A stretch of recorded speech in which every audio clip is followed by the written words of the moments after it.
श्रावणाच्या सरींनी कोकण पुन्हा हिरवं झालंय. डोंगराच्या कुशीत धुकं उतरलंय. रानवटांवर पावसाचे थेंब साचलेत. ओढे नाळे खळखळून वाहू लागलेत. आणि या सगळ्या हिरवाईत माझं कोकण पुन्हा एकदा खुलून आलंय.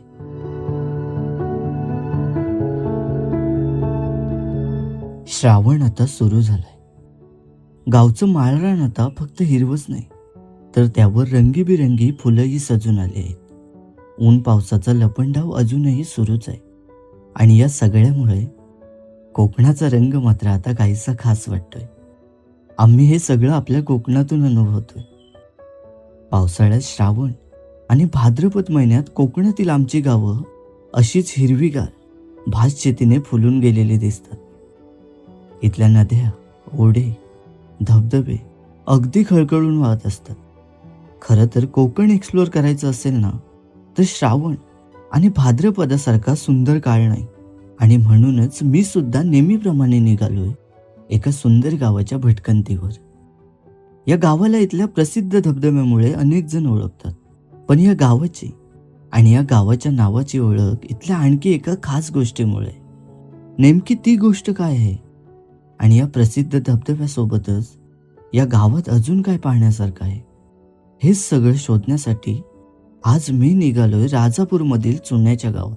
स्वागत आहे आपल्या गाव सफरमधल्या आणखी एका सुंदर गावात, ज्याचं नाव आहे चुना कोळवण.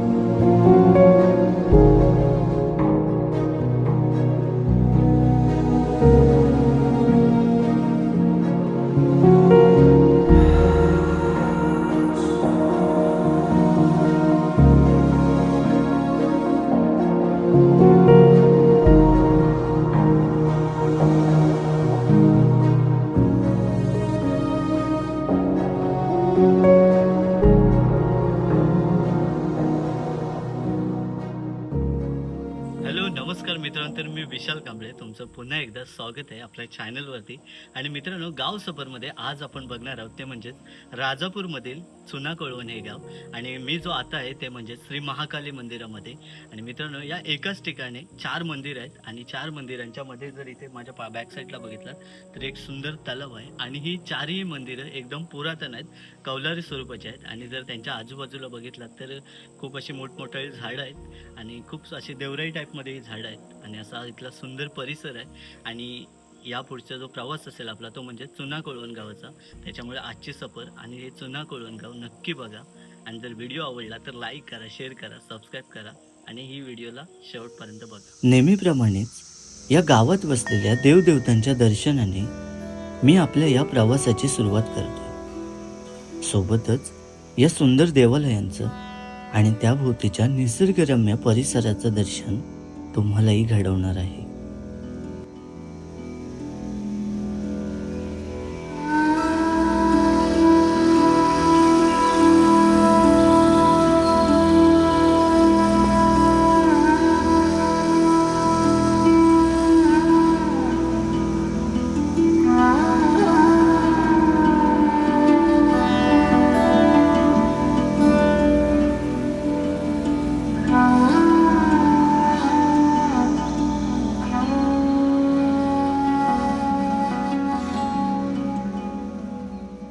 पाच एकत्र मंदिरं काय आहेत?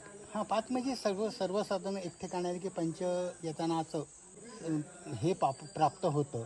5 देहांचं दर्शन होतं. अशा हिशोबाने पूर्वजांनी बांधलेलं. त्याच्या अधिकृत काय असेल ते काय माहिती नाही आपल्याला. बरोबर. कोणती कोणती देवळं आहेत त्या देवळात? लक्ष्मीकांत, हां महाकाली, हां आनंदीकेश्वर, बरोबर. लक्ष्मीनारायण. आणि तिथे आत पावणे म्हणून त्या एका मंदिरात मूर्ती आहे. बरोबर. आणि या तळावाचं काही वैशिष्ट्य मध्ये जे आहे ते? हे लक्ष्मीकांता तलाव म्हणून मानलं जातं. बरोबर. ह्याबद्दल देवाचं ते पवित्रपणा असा असतो की म्हणजे पवित्र मनानं तिथे वागायला लागतं. बरोबर. असं पूर्वजांनी सांगितले, त्याप्रमाणे मला माहिती.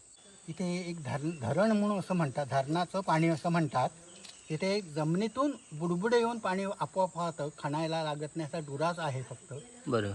हां, कुठे आहे ते? इथे देवळाच्या खल्ल्या बाजूच आहे. देवळाच्या पाठच्या बाजूला देवळाच्या पाठी पाऱ्यामध्ये पाऱ्या वगैरे आहे की नाही फक्त? नाही नाही स्वच्छ पाणी, काही ते हे नाही. बरोबर. मग त्याचा वापर कशासाठी? पिण्याच्या पाण्यासाठी करतात, शेतीसाठी करतात. बरं, बारमाही असतं ते. बारमाही बारमाही आहे ते पाणी बारमाही राहू शकतं. त्याच्यातून काय बुडबुड येतात? बुड पाण्याचं असं खालनं झरे आहेत.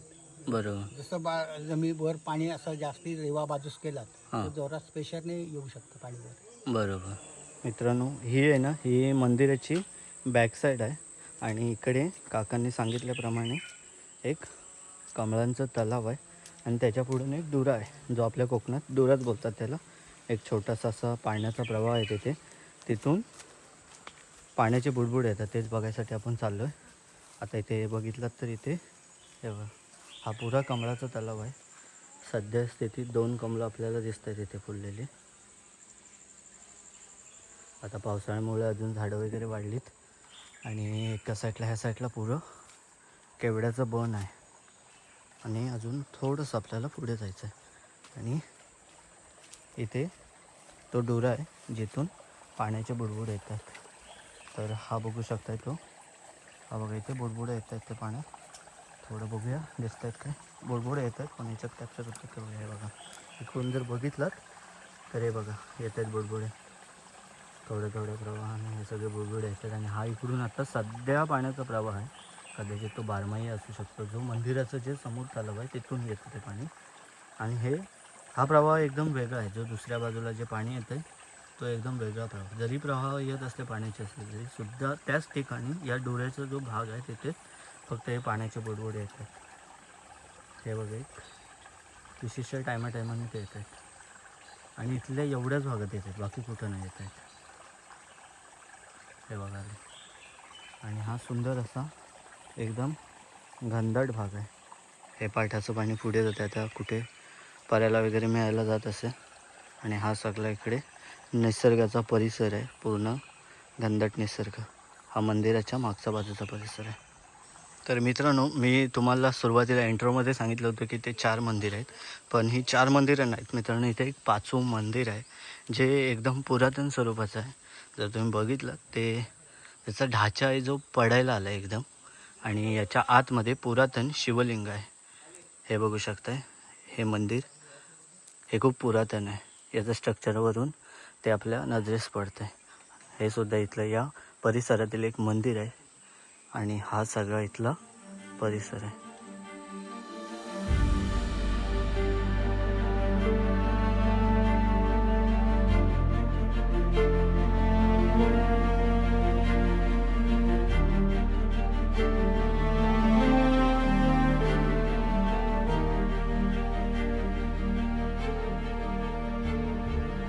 मित्रांनो, खूप वेळा आपण पाहतो की आपल्या गावांची नावं ही स्वतःमध्ये एक वेगळीच गोष्ट सांगत असतात. काही गावांची नावं देवदेवतांच्या नावावरून पडलेली असतात, तर काही गावांच्या नावामागे एखादी जुनी परंपरा किंवा त्या गावची खास ओळख दडलेली असते. अशीच एक वेगळी गोष्ट या गावाच्या नावामागेही आहे. आणि ही केवळ गोष्ट नाही, तर या गावच्या इतिहासाशी जोडलेले एक खरं वास्तव्य आहे, ज्यामुळे या गावाचं नाव पडलं. ते म्हणजेच चुना कोळवण. या नावामागची नेमकी कहाणी काय आहे आणि या गावची ही वेगळी ओळख कशी निर्माण झाली, ते आजच्या प्रवासात आज आपण जाणून घेणार आहोत. हे आपलं हे चुना कोळवण जे गाव आहे, त्या गावाचं चुना कोळवण हे नाव काय आहे विशेषतः? पूर्वी परंपरानुसार आम्हाला माहितीनुसार की हे चुन्याचे खण म्हणून मोठे आहे इथे, बरोबर. आणि त्या चुन्याच्या खणापासून लोक चुना खाण्याचा अन्य ह्यासाठी वापर करतात. त्यावरनं हे चुना कोळवण असं गावाचं नाव पडलं. अजूनही वापरतात का? अजूनही वापर करतात. मग त्याची प्रोसेस म्हणजे काय असते की ते आता तोच वापरला जातो की कसं काय असतं? तो चुन्याचा खडे असतात मोठे असे, बरोबर. ते असे भाजायचे असतात. शेणी सुकवलेलं शेण असतं, हां. त्यात घालून ते भाजायचे आणि मग गरम पाण्यात ते खडे भाजून झाल्याने टाकून त्यापासून मग चुना निर्माण होतो. ते आपल्याला कुठे इथे बघायला मिळू शकतात? नाही आत्ता बघा, म्हणजे ते खाणी व्यतिरिक्त कुठे असे काय नाही, बघायला नाही, नाही. नाही, म्हणजे ती खाणंच आहे. खाणंच आहे आणि अडचण बरीच असल्या कारणामुळे आत्ता जाणं पावसाळी अशक्य. बरोबर. आतापर्यंत आपण पाहिलं तो या गावचा काही भाग होता, पण खऱ्या अर्थाने या गावाचं पर्यटन दूरपर्यंत पोचलं ते इथल्या याच धबधब्यामुळे. तसं पाहिलं तर आपला महाराष्ट्र आणि त्यातही कोकण भूमी, इथलं निसर्ग पर्यटन दिवसेंदिवस वाढत चाललंय. अगदी सह्याद्रीच्या कणखर डोंगर रांगांपासून ते खाली खळखळणाऱ्या सिंधू सागरापर्यंतची ही निसर्गाची विविधता पर्यटकांना नेहमीच काहीतरी वेगळं अनुभवायला देते. आणि ही निसर्ग संपदा खऱ्या अर्थाने बहरते ती वरुणराजाच्या आगमनाने. पावसाच्या याच धारा जेव्हा उंच कड्यावरून खाली कोसळू लागतात तेव्हा निसर्गाचं एक अद्भुत रूप आपल्याला धबधब्याच्या रूपात पाहायला मिळतं.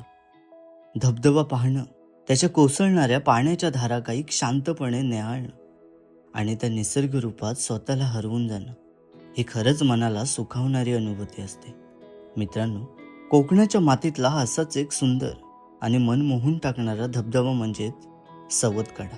हा धबधबा पाहायला खरंच अप्रतिम आहे, पण इथंपर्यंत पोहोचण्याचा मार्ग थोडासा का होईना पण कठीण आहे. उतरण्याचा हा रस्ता फार मोठा नाही, पण काही ठिकाणी तो थोडा कठीण आणि घसरडा आहे. त्यामुळे सोबत लहान मुलं, वयस्कर व्यक्ती किंवा चालताना अडचण येणाऱ्या व्यक्ती असेल तर थोडी अधिक काळजी घ्यावी लागते. म्हणून इथे येताना सुरक्षितता आधी आणि मग नंतर आनंद. पण मित्रांनो, तो छोटासा अवघड रस्ता उतरून आपण खाली आलो ना की समोरचं दृश्य पाहून त्या सगळ्या कष्टाचं चीज झाल्यासारखं वाटतं. काही फूट उंचावरून कोसळणारा हा धबधबा काही क्षणांतच तुम्हाला बाकीचं सगळं विसरायला भाग पाडतो. इथला पाण्याचा पडणारा भाग तुलनेने सपाट आणि मोकळा असल्यामुळे योग्य काळजी घेतली तर आपण अगदी कोसळणाऱ्या पाण्याच्या धारेखाली उभं राहून त्याचा मनमुराद आनंद घेऊ शकतो. आणि कदाचित याच कारणामुळे या ठिकाणी येणाऱ्या पर्यटकांची संख्याही दिवसेंदिवस वाढताना दिसते. तसं पाहिलं तर या धबधब्याची एक वेगळी गोष्टही आहे. ती गोष्ट बऱ्याच जणांना माहिती असेल, काही जणांना माहिती नसेल. पण मित्रांनो, त्या गोष्टीपेक्षाही इथला निसर्ग आणि हे निसर्गाचं देखणं रूप त्यापेक्षाही मनाला सुखावणारं वाटतं. कारण काही ठिकाणं अशी असतात ज्यांची गोष्ट शब्दात सांगण्यापेक्षा ती स्वतःच्या डोळ्यांनी अनुभवण्याची खरी मज्जा असते. आणि सवतकडा हे त्यापैकीच एक ठिकाण आहे.